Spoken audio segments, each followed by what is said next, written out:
दिल्ली में अगर किसी महिला को प्रदेश सरकार से 2,500 रुपये पाने की उम्मीद है, तो वो भूल जाए कि उसे आसानी से यह पैसा मिलेगा।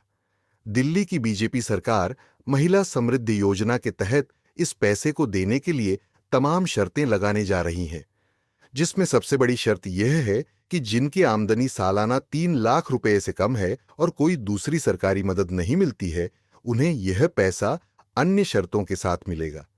शर्तें हम आपको आगे बताएंगे। योजना की शर्तों की घोषणा 8 मार्च को महिला दिवस पर हो सकती है।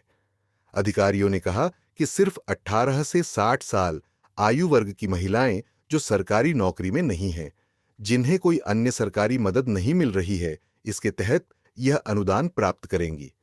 हालांकि बीजेपी ने जब यह चुनावी वादा किया था, तो महिला मतदाताओं को ऐसी शर्तें नहीं बताई थीं। बस यही कहा था बीजेपी आई तो कि दिल्ली में हर महिला को 2,500 रुपये मिलेंगे।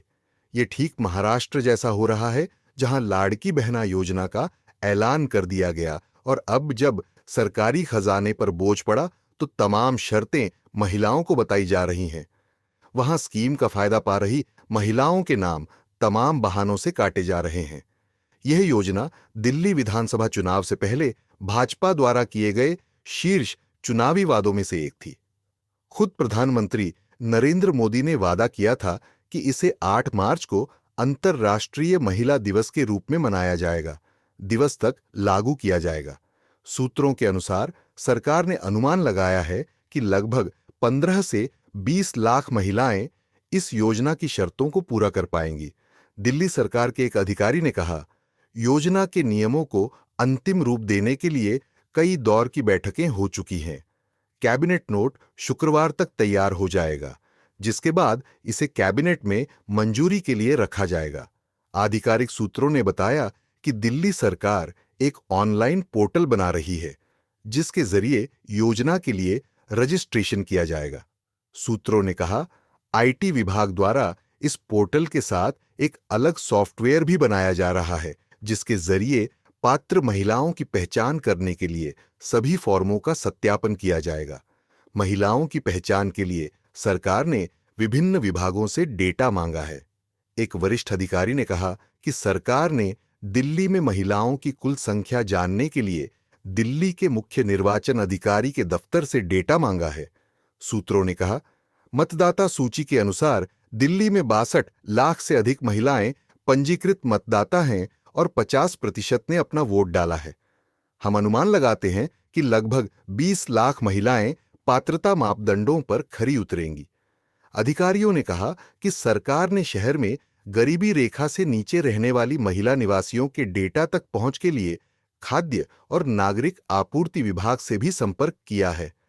सरकार इनकम टैक्स विभाग से डेटा मांगने और इसे पोर्टल से जोड़ने की संभावना भी तलाश रही है, ताकि यह जांचा जा सके कि क्या योजना के लिए आवेदन करने वाले उम्मीदवार करदाता है। इसी तरह बीपीएल डेटा भी पोर्टल में जमा किया जाएगा। जब मॉड्यूल तैयार हो जाएंगे तो ये डेटा सेट पोर्टल में जमा किए जाएंगे। पोर्टल आवेदनों को आधार कार्ड से भी जोड़ेगा। सूत्रों ने कहा, फॉर्म में नाम, स्थान, पता और आधार कार्ड से जुड़ा बैंक खाता, साथ ही परिवार के सदस्यों का विवरण होगा। जब कोई उम्मीदवार विवरण भरेगा तो पोर्टल सत्यापन करेगा और जांचेगा कि क्या उम्मीदवार पात्र है, क्या वह करदाता है या किसी सरकारी योजना जैसे विधवा पेंशन और वृद्धावस्था पेंशन का लाभ ले रही है। और यदि कोई डुप्लीकेट पाया जाता है तो फॉर्म को अस्वीकार कर दिया जाएगा। दिल्ली के मुख्य सचिव ने 8 मार्च को अंतर्राष्ट्रीय महिला दिवस मनाने की व्यवस्था के संबंध में संबंधित सभी विभागीय अधिकारियों के साथ एक बैठक भी की, जब इस योजना को लॉन्च किया जाना है। एक अधिकारी ने कहा, योजना लॉन्च की जाएगी और पंजीकरण प्रक्रिया शुरू होगी। वे लॉन्च के दौरान 8 मार्च को कुछ पात्र महिलाओं को पैसा देने की भी योजना बना रहे हैं और फिर पंजीकरण के साथ अधिक पात्र उम्मीदवार इस योजना का इस्तेमाल करेंगे।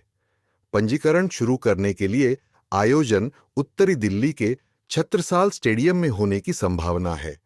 मुख्यमंत्री और सभी मंत्री इसमें शामिल होंगे।